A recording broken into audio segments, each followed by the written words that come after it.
Selamat bertemu kembali dengan saya Putu Bagus Sutanaya, pengampu mata kuliah Manajemen Perbankan. Kali ini pertemuan kedua, kita akan membahas tentang jenis dan struktur perbankan di Indonesia. Nah, pada pertemuan ini, adapun yang kita akan bahas adalah tentang klasifikasi jenis-jenis bank di Indonesia, bank umum, BPR, dan bank syariah. Struktur perbankan di Indonesia, arsitektur perbankan Indonesia, serta peran Bank Indonesia sebagai otoritas moneter. Kita akan membahas tentang sistem perbankan Indonesia, merupakan pilar penting dalam perekonomian nasional. Ia memfasilitasi berbagai aktivitas ekonomi, mendukung pertumbuhan bisnis, dan menjembatani kebutuhan masyarakat akan layanan keuangan. Memahami jenis dan struktur perbankan Indonesia menjadi krusial bagi siapapun yang ingin berpartisipasi dalam kegiatan ekonomi, baik sebagai individu maupun pelaku bisnis. Nah, pada pertemuan kali ini diharapkan bisa memahami tentang pembahasan yang lebih mendalam mengenai jenis-jenis bank yang beroperasi di Indonesia, termasuk bank umum, bank perkreditan rakyat, dan bank syariah. Setiap jenis bank akan dijelaskan secara detail meliputi karakteristik, produk, dan layanan, serta contoh-contoh institusi yang terkenal. Selain itu, bab ini juga akan mengkaji arsitektur perbankan Indonesia yang merupakan kerangka dasar untuk menciptakan sistem perbankan yang sehat, yang kuat, dan efisien. Peran Bank Indonesia sebagai otoritas moneter juga akan dibahas secara komprehensif pada bab ini, termasuk tugas dan wewenangnya dalam menjaga stabilitas moneter dan sistem keuangan. Nah, dengan mempelajari bab ini diharapkan nanti para peserta dalam perkuliahan ini dapat memahami struktur perbankan di Indonesia secara holistik, mengenal berbagai jenis bank dan layanan yang ditawarkan, serta memahami peran Bank Indonesia dalam mengatur dan mengawasi industri perbankan. Jenis-jenis bank. Sistem perbankan merupakan tulang punggung perekonomian modern. Di Indonesia, sistem perbankan telah berkembang pesat dan menawarkan beragam jenis bank untuk memenuhi kebutuhan masyarakat yang semakin kompleks. Pemahaman mengenai jenis-jenis bank ini penting bagi masyarakat dalam memilih layanan perbankan yang sesuai dengan kebutuhan dan preferensi. Nah, perkembangan jenis-jenis bank di Indonesia dipengaruhi oleh beberapa faktor, antara lain yaitu community needs, technology development, dan government regulation. Nah, di sini kita akan bahas sedikit tentang apa yang menjadi faktor-faktor dalam pemilihan atau pengaruh bank di Indonesia. Nah, pertama, kebutuhan masyarakat atau community need. Ini semakin beragamnya kebutuhan masyarakat akan layanan keuangan mendorong munculnya berbagai jenis bank dengan spesialisasi tertentu. Kemudian yang disebut dengan perkembangan teknologi atau teknologi development. Kemajuan teknologi mendorong inovasi di sektor perbankan, seperti munculnya bank digital dan layanan keuangan berbasis teknologi. Nah, kemudian regulasi pemerintah atau disebut dengan bahasa asingnya government regulation. Pemerintah mengatur dan mengawasi industri perbankan untuk menjaga stabilitas sistem keuangan, melindungi kepentingan nasabah. Regulasi juga mempengaruhi perkembangan jenis-jenis bank di Indonesia. Nah, dengan memahami latar belakang tadi yang disampaikan, konsumen dapat lebih mengapresiasi keragaman jenis bank di Indonesia dan memilih layanan perbankan yang tepat untuk memenuhi kebutuhannya. Bank umum adalah lembaga keuangan yang memiliki izin untuk memberikan layanan keuangan secara lengkap kepada masyarakat. Bank ini berfungsi untuk menghimpun dana dari masyarakat dalam bentuk simpanan dan menyalurkan kembali dalam bentuk kredit atau layanan keuangan lainnya. Bank umum sering disebut sebagai bank komersial, memiliki jaringan cabang yang luas dalam maupun di luar negeri. Nah, kalau kita lihat ciri-ciri bank umum, ini banyak sekali kita lihat di dalam perkembangan masyarakat. Ciri-ciri bank umum salah satunya adalah dapat menerima simpanan dalam bentuk giro, tabungan, dan deposito. Menyalurkan kredit jangka panjang, jangka pendek, menengah, dan jangka panjang. Kemudian menawarkan jasa pembayaran dan lalu lintas moneter seperti transfer, cek, kartu kredit, dan lain-lain. Kemudian beroperasi secara konvensional dan dapat memberikan jasa perbankan elektronik seperti mobile banking, internet banking, dan lain-lain. Bank umum di Indonesia dapat dibagi menjadi kedua kategori utama, yaitu bank umum milik negara dan bank umum milik swasta. Nah, kalau kita bahas Yang pertama, bank umum milik negara atau disebut dengan BUMN. Bank-bank ini dimiliki oleh pemerintah Indonesia dan berperan penting dalam pembangunan ekonomi nasional. Contohnya, Bank Rakyat Indonesia yang sering kita kenal disebut dengan BRI, fokus pada layanan perbankan untuk masyarakat pedesaan, UMKM, dan sektor mikro. Nah, BRI memiliki jaringan kantor cabang terluas di Indonesia. Kemudian ada Bank Negara Indonesia yang sering disebut dengan BNI. Nah, memiliki fokus pada bisnis internasional dan transaksi valuta asing. BNI ini juga aktif dalam mendukung UMKM dan diaspora Indonesia. Kemudian ada yang disebut dengan Bank Mandiri. Bank ini merupakan bank terbesar Indonesia berdasarkan asetnya. Kemudian Bank Mandiri menyediakan layanan perbankan yang komprehensif untuk berbagai segmen nasabahnya, termasuk corporation, komersial, dan retail. Kemudian ada lagi satunya bank pemilik pemerintah, yaitu Bank Tabungan Negara atau sering disebut dengan BTN. Spesialisasi dalam pembiayaan, perumahan, dan kredit kepemilikan rumah atau sering disebut dengan KPR. BTN berperan penting dalam program 1 juta rumah yang dicanangkan oleh pemerintah. Nah, ini itu disebut dengan bank-bank umum milik negara atau BUMN.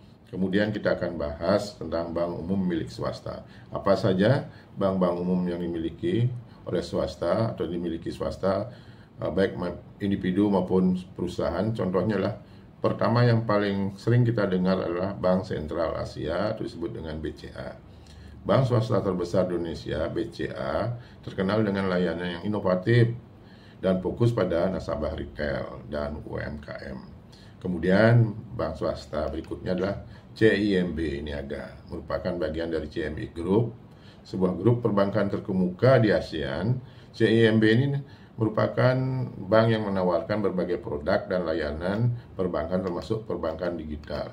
Nah, kemudian ada juga Bank Danamon. Bank ini fokus pada segmen UMKM dan konsumen. Bank Danamon juga memiliki unit usaha-usaha syariah. Kemudian ada juga Bank Panin atau disebut dengan Panin Bank, menyediakan layanan perbankan untuk nasabah retail, juga corporation dan komersial. Nah, yang paling sering kita dengar juga Permata Bank. Bank ini menawarkan berbagai produk dan layanan perbankan, termasuk perbankan prioritas dan wealth management. Nah, di sini kita akan lihat juga perkembangan bank terkini.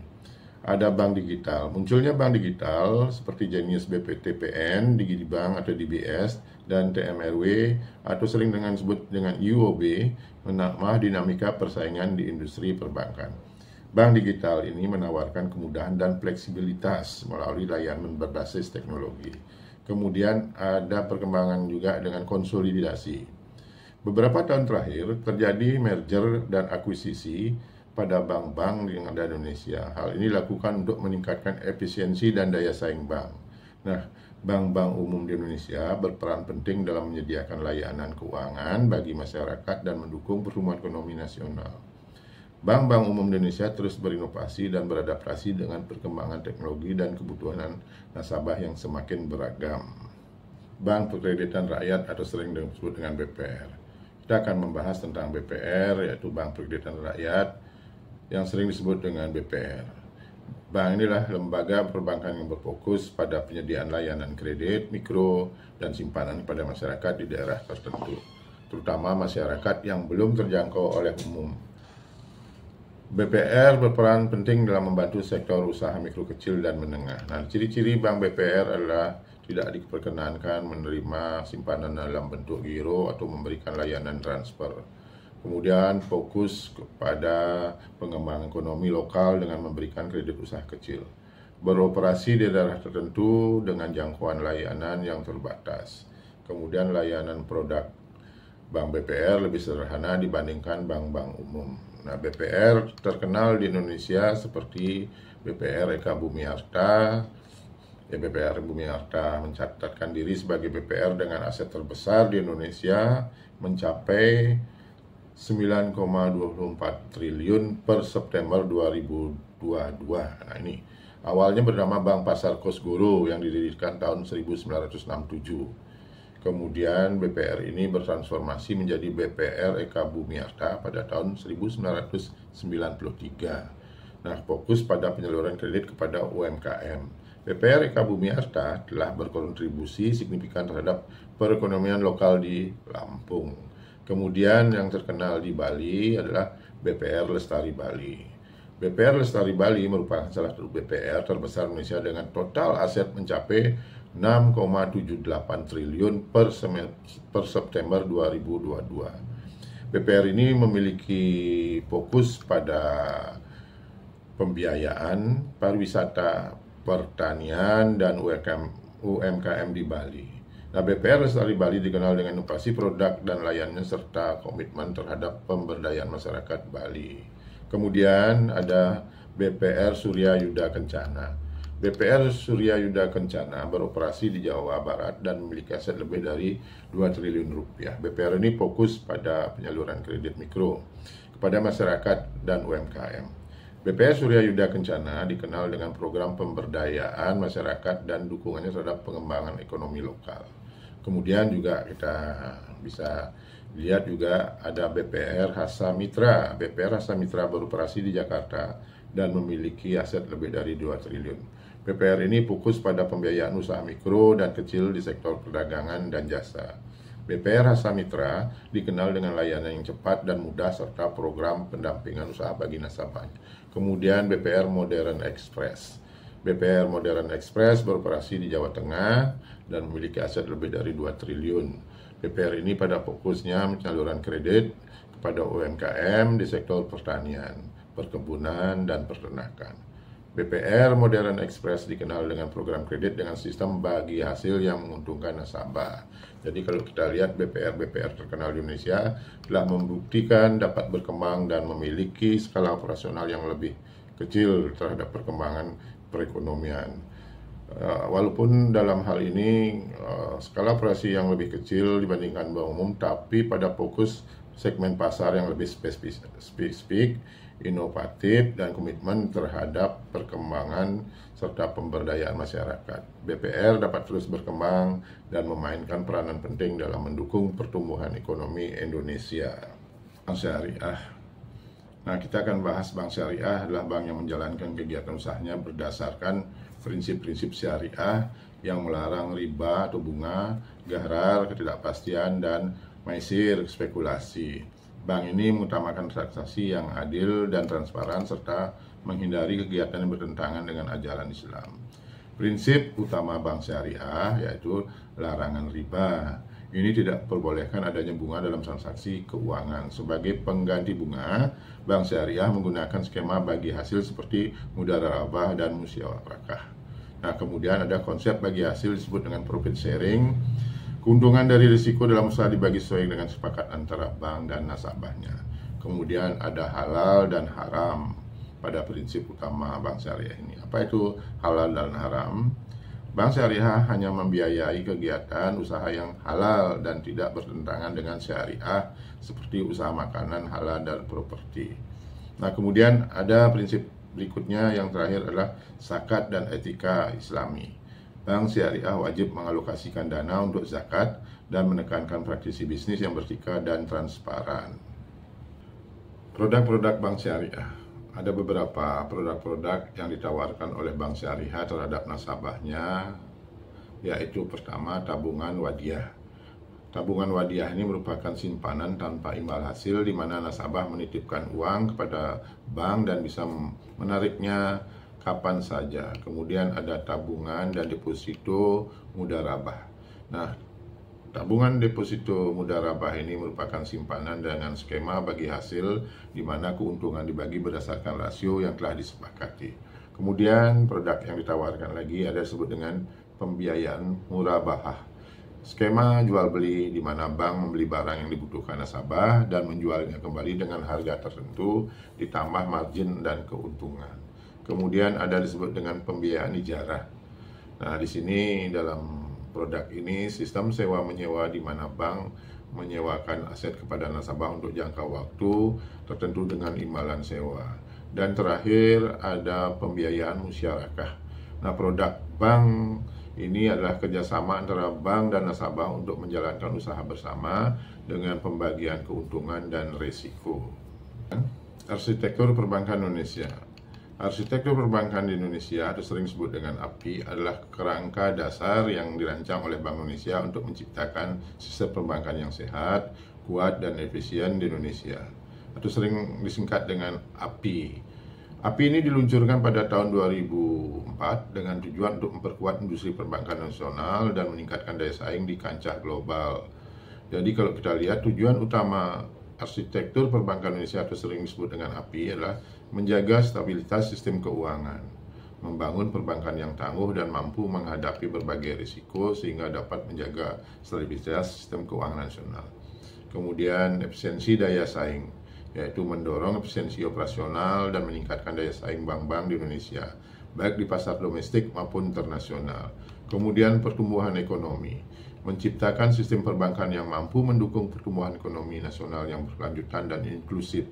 Nah, kita akan bicarakan berikutnya tentang pilar-pilar API, yaitu dilandasi oleh 6 pilar utama yang saling terkait dan mendukung tercapainya tujuannya API. Apa saja pilar-pilar API? Yang pertama adalah struktur perbankan yang sehat, yaitu mendorong konsolidasi perbankan untuk menciptakan bank-bank yang lebih kuat, lebih besar, dan efisien. Menerapkan single presidency policy untuk mencegah konflik kepentingan dan meningkatkan aktivitas pengawasan.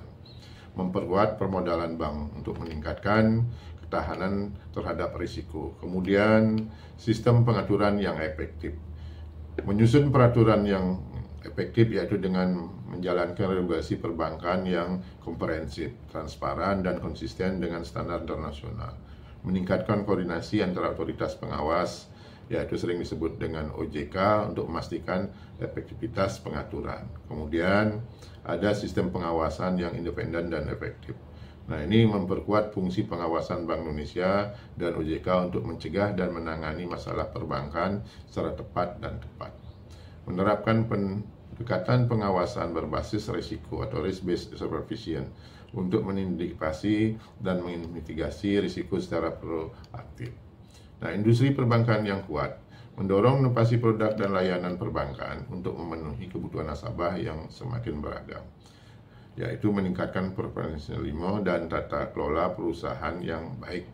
Di industri perbankan, yaitu mendorong penerapan teknologi informasi untuk meningkatkan efisiensi dan daya saing. Nah, kemudian ada infrastruktur pendukung yang memadai, mengembangkan infrastruktur pendukung sistem pembayaran yang modern, efisien, dan aman, yaitu memperkuat sistem informasi kredit untuk memfasilitasi penyaluran kredit yang prudence.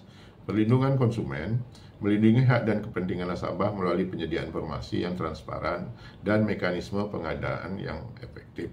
Kemudian mendorong literasi keuangan masyarakat untuk meningkatkan pemahaman tentang produk dan layanan perbankan. Nah, itulah yang disebut dengan pilar-pilar API. Kemudian kita akan masuk ke implementasi dan perkembangan API. API telah diimplementasikan secara bertahap sejak tahun 2004. Beberapa pencapaian penting dari API antara lain koordinasi perbankan. Jumlah bank umum di Indonesia menurun signifikan melalui merger dan akuisisi, menciptakan bank-bank yang lebih besar dan kuat. Peningkatan permodalan, rasio kecukupan modal bank-bank Indonesia meningkat menunjukkan ketahanan yang lebih baik terhadap risiko. Kemudian perkembangan perbankan syariah. Perbankan syariah mengalami pertumbuhan yang sangat pesat dan menjadi bagian integral dalam sistem perbankan nasional. Kemudian transformasi digital. Bank-bank di Indonesia semakin gencar melakukan transformasi digital untuk menyediakan layanan perbankan yang lebih efisien dan mudah diakses. Otoritas Moneter di Indonesia. Otoritas Moneter di Indonesia adalah Bank Indonesia atau sering disebut dengan BI. Sebagai bank sentral, BI memiliki wewenang dan tanggung jawab utama untuk menjaga stabilitas nilai rupiah.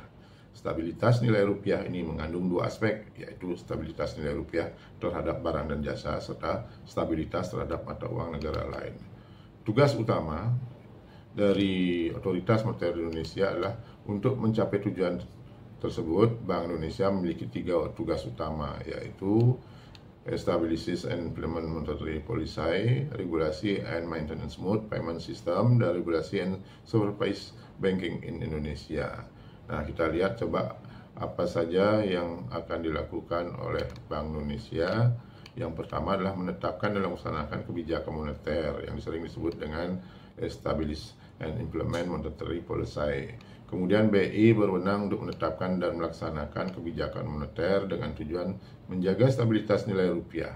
Kebijakan moneter ini dapat berupa satu, operasi pasar terbuka, fasilitas diskonto, cadangan wajib minimum. Nah, ini merupakan hal-hal yang dilakukan dalam menjalankan otoritas keuangan yang disebut dengan kebijakan moneter. Operasi pasar ini sering BI melakukan jual beli surat berharga yang disebut dengan SBN di pasar uang untuk mempengaruhi jumlah uang beredar. Kemudian ada disebut dengan fasilitas diskonto. BI memberikan pinjaman kepada bank umum dengan suku bunga tertentu, dengan suku bunga acuan dan sebagainya. Cadangan wajib minimum ini BI mewajibkan bank umum untuk menyimpan sebagian dananya di Bank Indonesia sebagai cadangan. Nah, di sini juga mengatur dan menjaga kelancaran sistem pembayaran atau legacy and maintain smooth payment system. Nah, di sini BI bertanggung jawab untuk mengatur dan menjaga kelancaran sistem pembayaran baik tunai maupun non tunai. Apa saja ini meliputi yaitu menerbitkan dan mengedarkan uang rupiah. BI memiliki hak eksklusif untuk menerbitkan uang kertas dan logam rupiah. Kemudian mengatur dan mengawasi sistem clearing dan RTGS. BI mengawasi sistem pembayaran non-tunai untuk memastikan kelancaran dan keamanannya. Kemudian mengembangkan sistem pembayaran nasional. Di sini BI terus berinovasi untuk mengembangkan sistem pembayaran yang modern, efisien dan aman seperti Quick Response Kode Indonesian Standard atau disebut dengan KRIS yang sekarang ini yang sering dilakukan oleh orang-orang yang menggunakan media teknologi seperti HP dan sebagainya. Kemudian yang terakhir yaitu mengatur dan mengawasi perbankan di Indonesia, regulasi and supervise banking Indonesia. Nah, meskipun fungsi pengawasan bank telah dialihkan ke Otoritas Jasa Keuangan atau OJK pada tahun 2011, BI tetap berperan dalam mengatur dan mengawasi perbankan di Indonesia untuk menjaga stabilitas sistem keuangan, yaitu meliputi menetapkan kebijakan makroprudensial. BI menetapkan kebijakan untuk menjaga stabilitas sistem keuangan secara keseluruhan seperti rasio kredit terhadap agunan dan pencadangan bank. Melakukan pilihan kesehatan bank, di sini BI melakukan pilihan terhadap kesehatan bank secara berkala untuk mencegah dan menangani masalah perbankan. Kemudian memberikan izin pembukaan dan penutupan bank. BI memberikan izin bagi bank yang ingin beroperasi di Indonesia dan juga bisa mencabut izin bank tersebut jika tidak memenuhi persyaratan. Independensi Bank Indonesia. Nah, untuk menjalankan tugas secara efektif, Bank Indonesia memiliki independensi dalam menetapkan dan melaksanakan kebijakannya. Independensi ini dijamin oleh undang-undang, yaitu undang-undang yang membahas tentang apa saja tujuan independensi Bank Indonesia. Yang pertama adalah mencegah intervensi politik dalam kebijakan moneter. Kemudian memastikan kebijakan moneter mau diarahkan untuk mencapai stabilitas nilai rupiah. Kemudian juga ada tujuan independensi Bank Indonesia yaitu meningkatkan kredibilitas dan akuntabilitas Bank Indonesia. Nah, Bank Indonesia sebagai otoritas moneter di Indonesia memiliki peran yang sangat penting dalam menjaga stabilitas ekonomi dan mendukung pertumbuhan ekonomi nasional. Nah, dengan independensi dan wewenang yang dimilikinya, BI dapat menetapkan dan melaksanakan kebijakan yang tepat untuk mencapai tujuannya.